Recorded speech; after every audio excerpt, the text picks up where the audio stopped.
Hello, I'm Anna Chart from Mental Health at Work, a community interest company founded in 2015 and now a subsidiary of the Mental Health Foundation. Our mission is to improve working lives by influencing attitudes and behaviours towards mental health.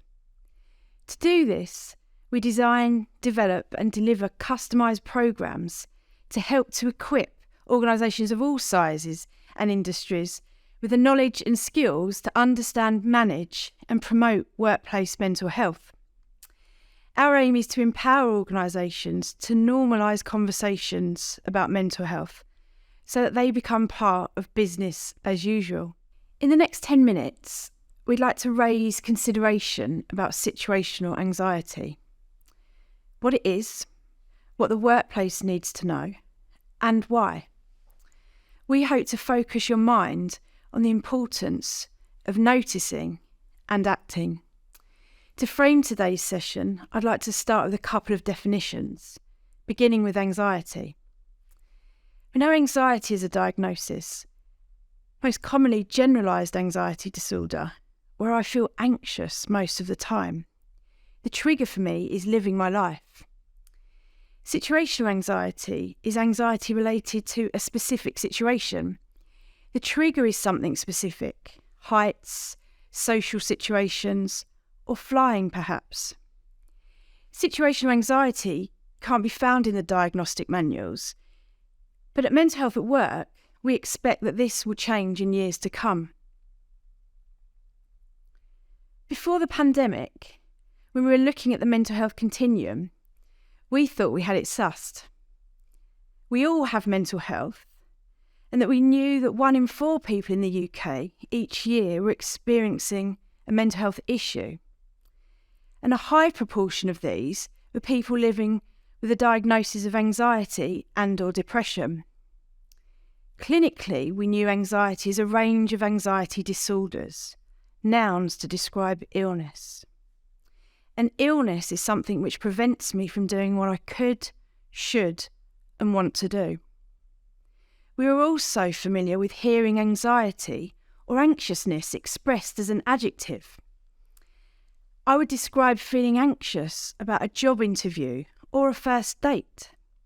These would move me away from my usual or normal mental health, and you might notice a change in me prior to these events. But when these events were over, I'd return to my usual or normal mental health. But before the pandemic, we didn't really talk about situational anxiety. You won't find it in the medical dictionaries or as a clinical diagnosis. But now we know that what we are learning about may define a diagnosis in the future. Perhaps the one good thing about COVID-19 has been its impact on our language, the ability to define and discuss the way we are feeling. It's broadened our emotional language and provided a depth of discussion that we should embrace. Our workshops evidence that there is much more acceptance from the workplace about listening. Hopefully because we want to rather than because we know we have to. We're all experiencing increased worry, increased threats, and increased information. Workplaces are worried. We're looking at ambiguity, and alongside this, hearing expressions of people's experiences and feelings of situational anxiety. A study from the Mental Health Foundation and LinkedIn, within weeks of the pandemic being confirmed, informed us of the indicators for what anxiety may be raising. The research told us that the pandemic was affecting our sleep, it was affecting our concentration, it was adding at least 25 hours to our work each month. We're experiencing issues as a result of having no space to work, and that 66% of us were experiencing workplace stress and anxiety. The Centre for Mental Health predicts that the largest mental health impacts of COVID-19 will be felt in the following groups: those with existing mental health or long-term physical health issues, people from the Black, Asian and minority ethnic groups, those experiencing high risk from lockdown, maybe shielding, those people on low incomes with precarious livelihoods. If you try to look at situational anxiety as a medical topic, you won't find it.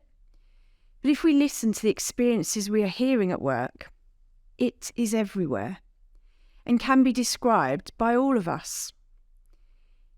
It will challenge the narrative that if it isn't diagnosable, it doesn't exist. Let's reflect on the continuum from mental health through issue and mental illness. With mental health, we are toddling along with life. Maybe we would say winning, content, happy. And at the other end of the continuum, we know that we are good at seeing illness and perhaps mentioning it. But somewhere in between is issue. When my mental health has moved, there'll be a consequence to this. So maybe I'm showing you or telling you something, or just maybe you're noticing something in me. I'd like you to pause for a minute and take a chance to think about the following. I'd like to bring to your mind your team, the people that work with you. How many people do you think are struggling with something right now? We have a duty of care to each other to get good at noticing, and if we notice a change, to take action. The note to self here, it's also about noticing changes in ourselves. At Mental Health at Work, we used to look at stress in the workplace as a source of pressure. If you could zoom me back to a year ago, we'd talk about stress and pressure in the workplace. But now we're seeing expanded areas of worry, blurred boundaries, and asking people to live with ambiguity. We have good reason to worry and pay more attention to notice. If we look to the future into 2021 and consider where situational anxiety fits on the mental health continuum, well, it's everywhere. Consider some very specific scenarios. If I'm mentally healthy and I leave the house, get into my car, but I've forgotten to pick up my mask. I look at my phone and I see the number for my child's nursery appear. Maybe I receive an email in my inbox from a manager or a client that says, "Do you have 5 minutes for a call today?" If I have a concern not just for the presence of hand sanitizer in the workplace, but what happens if I need to think about what make it is and the alcohol content? If I have a pre-existing mental or physical health issue, I may not have been told to quarantine, but I'm definitely going to. How will this impact on my ability to work, connect with my friends, get my food shopping? How will I feel and what will you notice? It's easy for you to miss perhaps the seriousness of impact of situational anxiety if you don't share my specific concern. We'd like to take some time for reflection. I'd like you to bring to mind something, perhaps in yourself or someone close to you, that you think causes them a lot of concern. To the extent that it has a consequence, perhaps you notice a change in their behaviour or mood. Also realise that what you're seeing may not be a true reflection of what's going on for that individual. Have you taken the time to understand and value what that threat means for me? How will you listen to my worries or fears and support me to enable me to continue with work? It's really about getting good at noticing, which of course sounds like common sense, but it's not utilised well enough. If you get good at noticing what you might notice in yourself, those you work with, or those you love. Situational anxiety is a true reflection of a psychosomatic illness. We see it and we feel it in our mind and body.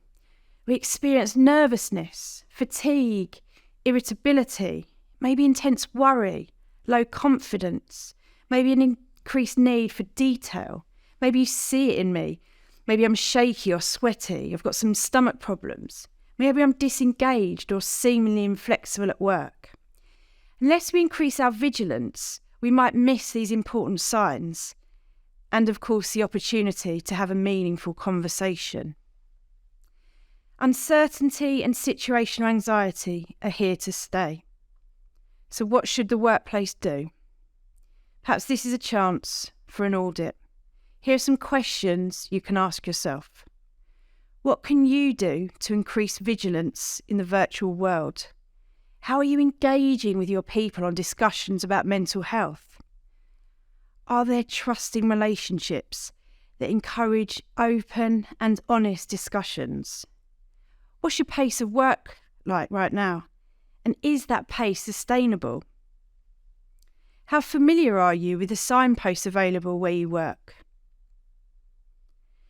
And when you're talking with colleagues, friends and loved ones, do you really listen? Thank you for attending this webinar from Mental Health at Work. We hope that you can all take away something that will be useful in your workplace to increase open conversations around mental health.